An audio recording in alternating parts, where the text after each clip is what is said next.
Chapter So Sharper's 9. still alive, probably. The devil you know. Bet you Sharper's that dog. 7 months ago, I get he took it. Eleanor In Van season Horn with crept Old Bay? down the maze of sterile hallways You're under perennial speaking harvest. words to me, Mama Moon. Oh my She god. stopped in front of the large steel door marked Deep Engineering. Words of deliciousness. No turning back now. She raised a trembling hand. The stolen keycard worked as promised, and the door bust open with mechanical efficiency. She was immediately hit with the smell of It's so good, it disinfectant. sounds delicious. It was some sort of laboratory. Especially the mashed In one taters. corner was a desk covered in papers. Across the room stood a tall metal pod with hoses protruding from its base. She rushed to the desk and began shifting through the piles of papers. They were experiment reports on something called Tempest Liquamen. There were dozens of them. Every one stamped failed. Eleanor heard the sharp echo of footsteps approaching. She was out of time. Her You eyes like scanned using the room, sour cream and butter? eventually landing on the Yes, heavy for strange put cream pod. cheese. And mashed potatoes because it'll change your life. And Muttering chives, to herself, yeah, it's always She chives. dashed over and dove inside. So tasty. Especially if you add some smoked paprika. Cream cheese! That's new. Try it. Try it once. You gotta whip it pretty good to get the cream cheese to go all melty, but like it's delicious. And that is what change is all about. I don't know who that bear is. Grabbing the future by the scruff of the neck and making things happen. That sounds like something I need to try. You should absolutely try it. Absolutely. Chains is a choice. I am tickled pink that we will be able to make that choice together. How great is that? This man is a liar. Excuse me. I will not. This town has a dangerous secret, and perennial harvest only exists to keep it hidden. Nonsense. They picked up the whole damn town and moved it right here under our noses. You aren't making any sense, Mr. Kerr dear. addressed the crowd with a sarcastic tone. Hmm. Your arm's gonna hurt softening the cream cheese. It will. If you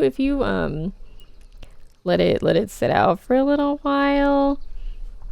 I usually do it if there is a mixer involved. I don't personally own a mixer, so it makes it a little bit harder to do, but it's totally worth it. Totally worth it. Mr. Kerr addressed the crowd with a sarcastic tone. Imagine such things. It's absurd. Just plain impossible. They promised they could fix the foul harvest. They told us they would clean up this place. You just had to leave town for a few days. Oh, we just had to leave town. But while they had us evacuated. Miss Hartford, I'm afraid I'm going to have to ask you too. You're afraid of a lot of things, aren't you? You're having nightmares about St. Patty's Day making Irish potatoes. No! I'm sorry.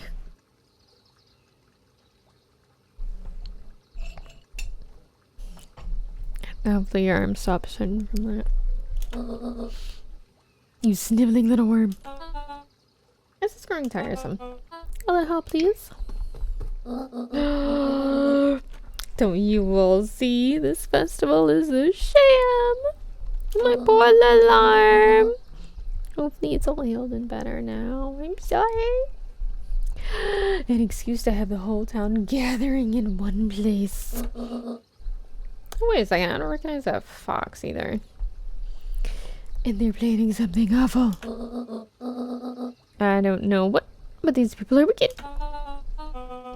Now listen to her. She has absolutely no proof.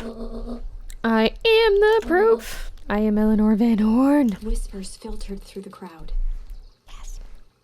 Well, aren't you just as sneaky as a Dickens? We all knew Valentine's fertilizer was too good to be true. And now this whole town is paying the price. Ladies and gentlemen, I am so sorry about this disruption. My associate will take this obviously disturbed woman somewhere comfortable so that she can get the help she needs. She's not the one who's disturbed. You two-timing clown. You all know there's something wrong with this town. It was just easier to look the other way. The truth is... See, I think that's sharper. Right there, I think that's sharper. The clappy one. That's quite enough, Mr. Nuncreed. Torment dragged on Joseph Nuncreed's face.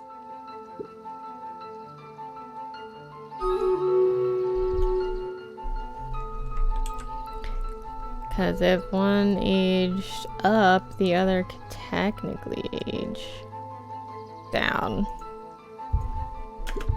Yes, sir. Take them away. No, let them just see this. The ever temptress Eleanor Van Horn. You've been quite the thorn in my side. Like a weed that's burrowed in where it does not belong. And I must confess, you look dreadful. He paused for a moment, plucking a piece of fuzz from his sweater and discarding it to the ground. Consider yourself in rare company. You managed to pull one over on me. It won't happen again. I knew you had some sort of plan to disrupt our little party. But alas, I expected something a bit more impressive than incoherent rambling. No matter, your failures are yours to bear. Mr. Kerr. Yes, sir. It's a shame it was cut short, but I thank you for that rousing oratory. I will take it from here. Yes, sir. Of course, sir.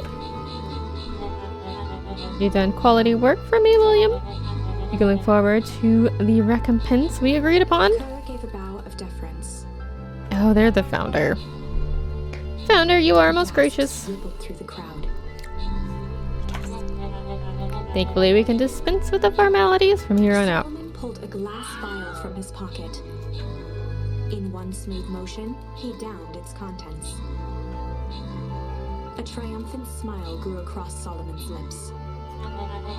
You can all call me Sharper His Valentine. body and face began to contort and expand as he disappeared into a belching green mist. What on earth? A hushed horror gripped the crowd. Outfit change and everything. Story about change. What? No. Ugh. So you didn't see that coming? Good. Sharper examined his new hands. No, this is quite the improvement. Everything looks so much smaller now. Eleanor was right about one thing. The festival was a ruse. I wanted you all to witness my glorious return with your own eyes. Except for the lady reading the book. Why does everyone look so downtrodden? This is a celebration, people! Maybe it would help if we set the mood. Mr. Kerr, be a dear and reveal the sign.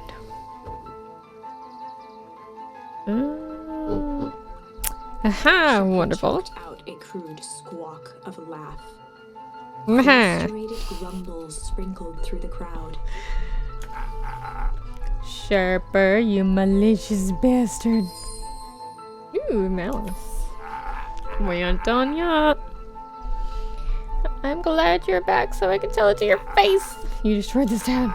We ain't gonna let you get away with it again. Sorry, this is not the time for audience participation. Some assistance, Mr. Kerr. Kerr gave a subtle nod to the clipboards. No, you coward. Does anyone else have something to contribute? A helpless quiet settled over the crowd. Yeah, you take away the whole town, then you won't have a town. You'll just have red pandas and Kerr. It's true. Hey, that's out. Did you all truly believe you could be free of me? A town of complete and utter fools. You people should be celebrating my return. What about Eris? You clearly lost without me. And that leads me nicely to my children. Daddy? I gave you both the greatest gift a parent could give. The opportunity to prove yourselves in my absence. Squandered. To say I'm disappointed would be an understatement. But silence, Augustus, an adult is speaking. I don't know which is worse, a son who is completely hopeless or a daughter with such potential who inevitably lets me down. Heresy filled me with admirable consistency. Thankfully, I'm counting on it this time. Father, I have been wasting my time, my dear. What have you accomplished? I was focused on cementing a legacy. Legacy? Who needs a legacy when you can just live forever? What about... It's alright, kiddo. I'm afraid you suffer from a complete lack of imagination. There's just no helping it. I just realized she's wearing a suit. Now then, where's Joseph? You didn't take the opportunity to slip off, did you? Oh, there he is. Everyone should give him a hand. None of this would be possible without Joseph. I think you've said enough. Nonsense. These people deserve to know how loyal and helpful you've been. I only did what I did because he left me no choice.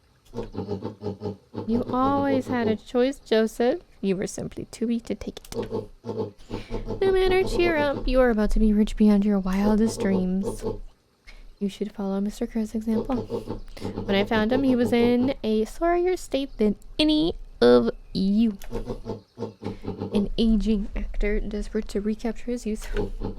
He played his part, and soon he'll be able to play the leading man again. Forever, in fact. If he remains loyal. That goes for all of you. Well, those who have already fretted away my goodwill. He combines his mine again. And I am willing to share its spoils in exchange for absolute loyalty. You saying William Kerr has was never in charge of Perennial Harvest? Ah. You think that puffed up blatherskite would have accomplished all this? Dawn. My head's fine. I suppose it's time for your big exclusive. Sharper addressed the crowd with indignant pride. He'd planned this moment for so long that now, at the deed's fruition, it almost felt frivolous. You see, I needed a figurehead to hold down while I orchestrated my return. Someone to misdirect, lie, and bilk this town for a spell. So I invented William Kerr. Take your bow. You earned it. Mr. Kerr flourished a preposterously elaborate bow. He is now real. Patrick C. Montesquieu, thespian extraordinaire at your service. Founder, I just want to thank you again for this opportunity. It was truly the role of a lifetime. Wait. So this Bill Kerr was a Patsy the whole time. Patsy. Now that your secret is out in the open, what's to stop this town from rising up against you? Oh, that's the delicious part. Fear. Thanks to our clipboards, I know what each person and every person in this town fears the most. Now I'll make those fears manifest for anyone who steps out of line. It's very simple.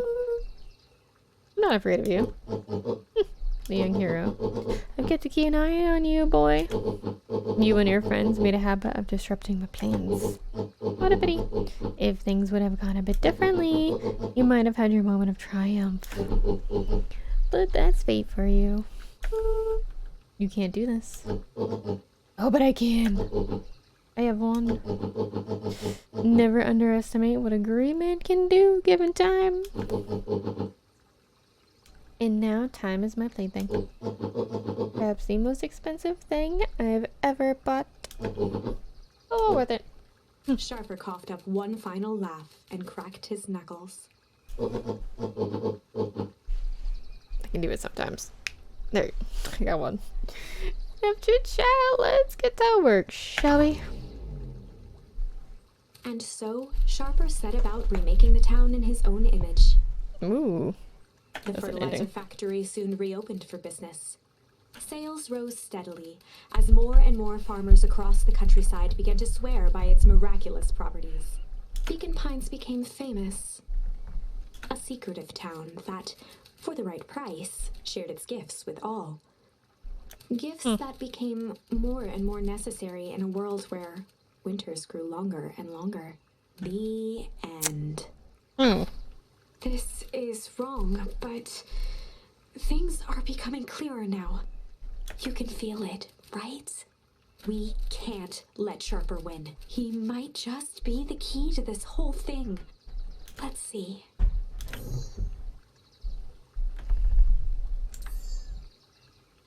Okay, so that hasn't changed.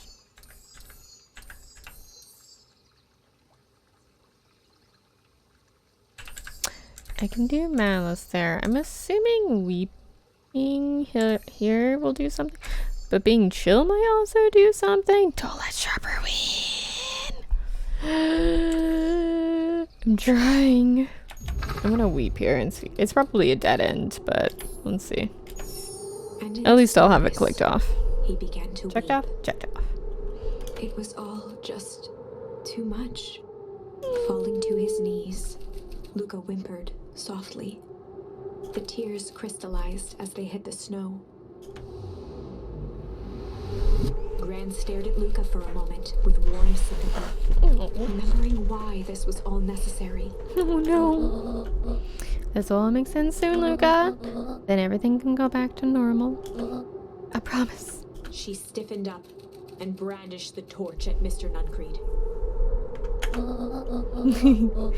You can't hide behind those people any longer, Joseph. I like seeing all the options. There's so many options. It's great. Besides, you never know when you're going to get another lead or a word or something. Once their precious source is destroyed, we'll see where their loyalties fall. Ignoring his final plea, oh yeah, this is going to be a bad ending. flung the torch into the deep darkness. Wow. Wait. Just took off my headphones. Exhaled in relief. Mr. Nuncreed moaned in resignation. The torch echoed as it ricocheted down the hole, punctuated with a thunderous thud. You see, Joseph, I've learned one very important lesson in life. If you want things to change, then you must be willing to... The ground shook her to silence. So hi, Dr. Tare. How are you? How's your night going? Yep.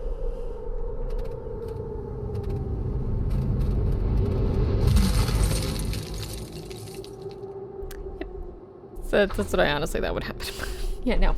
Gran only had time to spin around and run to Luca. Her attempt to shield him, an honorable but trifling act. Unflinching love, pitted against an unthinking horror. Hi, how are you? I'm okay. I'm glad you're okay. There was no contest. Her warm embrace froze in an instant. That is where they remain, fixed in place, forever. And so, our story ends on this melancholy scene. In a town brought low by its secrets, sits the frozen statues of a misguided band of meddlers. Yes. The end. Well, that was dire. On the bright Different side, ending. we finally figured out where all the ice is coming from. Now, True. we just need to find a way to deal with a mystic, unfathomable force of nature. Now, I can go and do chill. I don't think it's gonna do anything considering this ends here, but maybe. Obviously, Malice over here is gonna do some. You know what? It could lead it to some over here. Like there's other branches over here. You know what?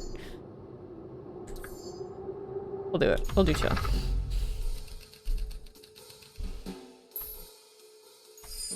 They'd run the classic good cop, chill cop interrogation. I handle this. Just gotta play it cool. Luca walked calmly to the light switch, flicking it off and on a few times. Why would that wake someone up? His head, gathering his wits. Golly, I sure got my bell rung. He looked over to find Luca, who returned a calming grin. Sorry, Mr. Tolliver. This was all a big mistake. Look at what's going on here. Why do you have me strapped down? It's no one's fault, really. Rollo just got a little startled. Rollo's here? Rollo and Beck emerged from hiding to give a timid wave. Well, alright. Mistakes happen. You kids gave old Hiram a good scare. Let's just get me out of these ropes and call it even. Glanced over to Rollo and Beck, who replied with skeptical looks. Mr. Tolliver, why are you in my grand's basement? I'm here to help, of course. Help with what? What's my gran up to? If you cut me loose, I can show you. How do I know we can trust you? Mr. Tolliver exhaled with disappointment. Well, that's fair. Luca, have I ever done wrong by you? No. Since your grand moved to town, haven't I been nothing but welcoming? Yeah? So why would I turn my back on your family now? It's just... all that stuff seems pretty weird. A board with names of people from town? An archive of my dad's old disturbing patient notes? Luca gestured to the corner. Barrels of explosives? I can explain everything. You just need to untie me. You kids deserve an explanation. Luca looked again to Rollo and Beck. This time they shrugged. Luca began to slowly loosen the bindings. Great. Mr. Tolliver gently rubbed his wrists. That's a good lad. This all makes sense in time. He edged imperceptibly toward the stairs as he spoke. Gonna lock us down here, isn't he? You see, the town has secrets, Luca. A very dark past indeed. Before the kids had even noticed his movement, Mr. Tolliver was at the light switch. Oh no, he's gonna lock us down here. A past I must brought to. He punctuated his final words by flicking the switch and rushing up the stairs. Oop, light. Son of a... wall and turned back on the lights. It was too late. Yep. Rollo confirmed what they all heard. He just locked us down here. Mr. Tolliver's muffled voice came from behind the door. I wasn't lying, you know. This is for your own good. You kids just keep tight down there. And let us adults handle They this. looked bewildered at each other. Play it cool, huh? Now back. They heard the staccato thump of quick steps exiting the house. The kids looked down in resignation. This isn't how it goes in Hank Atomic. For some reason, they'd always assumed it was up to them to save their town. Luca opened his mouth, hoping to conjure some magical words to make this right. Only a hollow croak escaped. The end. Yeah, okay. Well, I figured something would happen. Going to find a grand resolution to our I was tale hoping locked it in would the branch basement. off, but... Back to the drawing board. Yay! Well, at least it's checked off. Alright, the shortest, not even the shortest one, but like kind of. So the only one I have different now is Malice.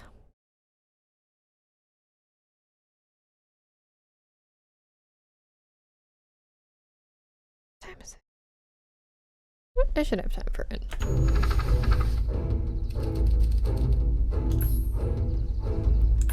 Malice. There was a malice lurking behind those eyes. Malice Alice. Like a trap ready to spring. Luca felt the weight of Nuncreed's hand on his shoulder. Something wasn't right. He didn't know why, but something was telling Luca to get out of there. Malice behind those eyes. Yes. Yes. I just want this to be all over. Of course, I'm sure it will all work out soon enough. I should get going. I told Roxy I'd check for Rollo at the treehouse. Luca twisted free of Nuncreed's grasp. Of course. Luca? You know, your dad and I were good friends back in the day. You can come to me with anything. Anything at all. No. Agreed. No. I know you work for her. Oh shit.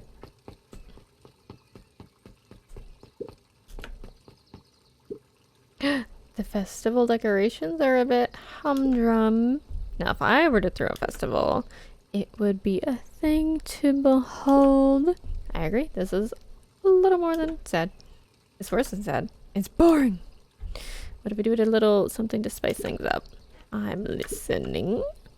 You know, that festival sign waiting to be unveiled. It would be a shame if someone... eagerly formulating a plan. I know what you're up to.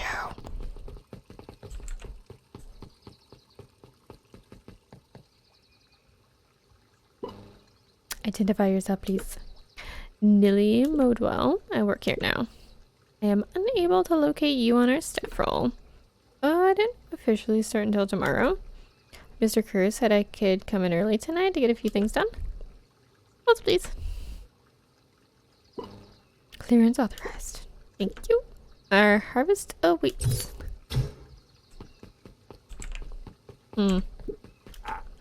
Whoa! You get a wretch to the nine sneaking up on a guy like that. Don't scare a man while he's junkin', sonny. Good evening, Jeff. Isn't it kind of late to be junkin'? I might as well ask the same thing of you. Find anything good? Ever since Perennial Harvest moved in, even the junk is trash. You can learn a lot about a person by looking at what they throw away.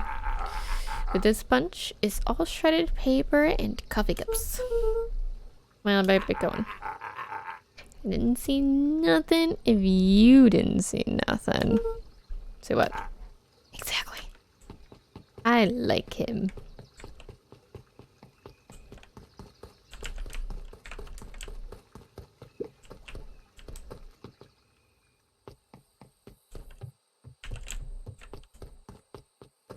Can't remember who I chatted with on this one. Rolo? He aired a long holler into the woods. Rolo! Hi. Rolo, wherever you are, hope you're okay. Luca felt his eyes getting heavy and plopped into the beanbag. He conceded to its lumpy embrace. I think he's underground in the little telephone thing. Once again, Luca found himself in a vast black expanse. This time, he knew exactly where to go. He took a single confident step forward. The world flickered and pulsed. He found himself standing in front of the frigid air of a blazing campfire. The source. He plopped down cross-legged and gazed into the cold flame, waiting. Soon enough, the fire began to die out, popping sporadically, until all that was left was a single ember. Luca stood up and dusted himself off. He plucked the glowing ember from the cold ash, examined it, and slid it into his pocket. A keepsake. The voice of his father spoke behind him. "You made me proud, buckaroo." Luca turned to face him. "Dad, what is this place?" A warm grin grew across his father's face. "A place where everything that has been and everything that could be all wait together." Luca found himself staring at his father's face, trying as hard as he could to memorize every single detail. Wait? For what? Another voice spoke out as Luca's doppelganger stepped forward. "That's up to you." Without knowing why, Luca began to weep. Is any of this real? Are you real?" Luca's father bent down to smudge away a tear. "Of course. I'm as real as the part of you that misses me." Luca turned to look at the older version of himself. "And you?" The doppelganger choked back tears. I'm as real as the part of you that's angry he's gone. Does that make sense? Through his tears, Luca laughed. Therapy. I think so. His father pulled him in for an embrace. Time to go, buckaroo. Luca was startled from his dream by a banging on the floor. Are you in there? A commanding voice rumbled from below. Just as Luca sprang to lock the entry hatch, the door knocked open. Chapter 5. Dangers big and small. Luca stumbled back. He heard the rope ladder creak under significant weight. Keeping his eyes fixed on the hatch, he inched backward to the balcony. As his hand grasped the door handle, Luca froze. A large figure clumsily wriggled up through the hole.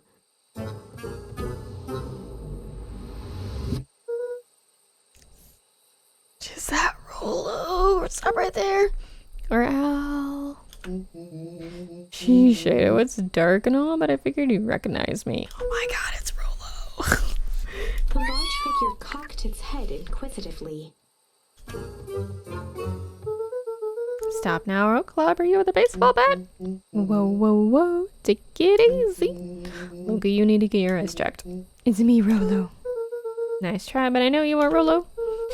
You look like one of his random uncles or something. Where is he? Uncle. Luca, quit messing around. It's me. If it's really you, prove it. Flaming chicken coop, Luca. Luca's jaw dropped. He peered more closely at the man standing in front of him. Gasp. Something about him was undeniably Rollo. Only bigger, older, changed. How? What happened to you? I was running away. I ran into some people with those yellow suits. They grabbed me and dragged me away. What? Where'd they take you? I know. They threw a bag over my head. It was cold and smelled like a swimming pool. I think it was an underground lab or something. They made my hands all big. Look! Rollo proudly presented his hands to Luca. Pretty sweet, right? I mean, it wouldn't be my first pick for a superpower. But beggars can't be choosers. Rollo, it wasn't just your hands. My feet too? Dang, Pa just made me new shoes. Wait, Luca, why are you so small? Luca moved to the side and pointed Rollo to his reflection in the balcony window. Duh. His hands shot up to his face. Holy Toledo! Rollo, what did they do to you? They made me drink some sort of green crud. Ew. It wasn't too bad. It kind of tasted like licorice. I passed out and woke up in this place. And then I sort of smashed open my cage and escaped. Whoa, smashed open a cage. Kinda. At least I think it did. It's all a bit of a blur. They had you in a cage? Who are these people? I don't know who did this to you, but we're gonna fix it. Fix it. This is awesome. Well, I'm just glad you're safe now. I mean, what happens when they go back to school and Rollo shows up as a grown man? This could be awkward. Luca, you don't need to worry about me. Sure, I got snatched, but look at it this way. I got snatched. I know where snatched people go. We may finally have a lead on what happened to your family. Maybe you're right, but it seems dangerous. Dangerous? Or danger? Ha. Rollo shadowboxed a few jabs. I'll take them all on. She has a hat on now. Hey fellas, what's up? With a yelp, Rollo dove behind Luca. Take cover. Did I come at a bad time? Who the heck are you? This is Beck. Sorry, something truly bizarre just happened and I need help. I didn't know where else to go. So you're just hanging out here with your large adult friend? No, this is my buddy Rollo. This is your missing friend. One in the same. Seems a little old. I'll have you know this is a recent development. What the heck does that mean? I'm sorry, you're the one who just showed up out of nowhere. We'll be asking the questions here. That's fair. How did you find us? Your silly little treehouse? I think you mean our silly little mission control. Hate to break it to you, but your secret path isn't so secret. And I can hear you ragged from a mile away. Hey, look, this is why we need to improve security around here. Not now, Rollo. Beck, you said you saw something bizarre happen? Yeah, but... She shot a nervous glance at Rollo. Anything you say around me, you can say around Rollo. It's been a weird day all around, hasn't it? Yep. Beck's eyes narrowed. So it all started when I made it back home. My first order of business was to try to salvage my hair. So I dyed it with some stuff from the chemistry set my mom gave me. Okay. I just need to play it cool. And hope no one notices. Notices what? Oh, nothing, I was just... Come over here, let me have a look. Oh, honey, what did you do to your hair? I gotta feel like I needed to change. This is going to take forever to grow out. You were the one who said that change was a good thing, right? I was talking about your mother's new job. I was talking about us moving. Well, I guess I just took your lesson to heart. Ilona tried to put on a smile. Before I forget, I came up here to tell you that Nellie had to go into work. Tonight. Her and Mr. Kerr decided it would be good for her to get some things done before tomorrow. That Kerr guy seems like a grade A creep. Beck. Yes! With his weird cult of personality. You are not going to ruin this job for Nellie. It means too much to her. Well, I know exactly how much it means to her. It means enough to exile her own daughter to this podunk town. This place sucks. The people are weird. You just don't know them yet. It's always cold. We're in the mountains, you'll get used to it. I can't even pick a single decent station on the radio. It's all banjo music and farm reports. You know, I grew up in a town not that different from this one. Is that why you're better at talking to plants than people? Okay. So here's what we're gonna do. First of all, you're grounded. What? In the morning, I'll have Nellie come and see what we can do about fixing your hair. You need to look presentable for the festival. But not another peep. She sighed, and after a moment, looked down at Beck sympathetically. I know moving is hard, honey. But that doesn't mean you have to make yourself miserable all the time. Other people seem to have that covered for me. Oh, and if you'd have set your belt by dyeing your hair more... She flashed a sly grin and tousled Beck's hair. I'll just shave it off. That's think of how rebellious you'll look then. Very funny. Thank you. Good night, sweetie. Good night, Mom. Wait. First of all, the town does not suck. Second, you need help because you got grounded? No. I'm sorry we got you into trouble. It's my fault your hair got screwed up in the first place. Don't worry about it. I actually kind of like this look. Great. Can we get back to the story now? The next part is a bit important. I have this radio I upgraded with my mom, and I was too angry to sleep, so I tried to dial into something worth listening to. Are we gonna find out Nancreed's secret? Mr. Kerr, are you there? Mr. Kerr? Yes, I'm busy. What is it? Apologies, I have the founder on the line. Patch him through immediately. One moment. Hello, sir. It's so nice to hear from you. Skip the pleasantries. What's your report on our new lead research of deep engineering? Nellie Modwell seems to be integrating nicely. At this moment, she's working to help us meet our deadline. She's offered to work overtime before I even had to suggest it. Excellent. And you have faith that she's capable of finishing the work left by her predecessor? Her work must be complete before the festival. I will make sure she stays day and night until it's accomplished. Good. You know how I feel about loose ends. Yes, sir. When she's finished the work, we need to make a determination regarding her long-term prospects in the company. Immediately, sir. Usually have more time to fully bring people into the fold. We are in the in-game, Bill. And your failures with Dr. Prescott. I can't afford to take any more risk. Of course, sir. No loose ends, sir. When she finishes the work, she will either leave the office completely committed to perennial harvest, or she won't leave at all. Perfect. Sir, if I may suggest, maybe we should delay, just for a bit. We seem to be rushing to hit this festival deadline, and rushing into things has caused some issues in the past.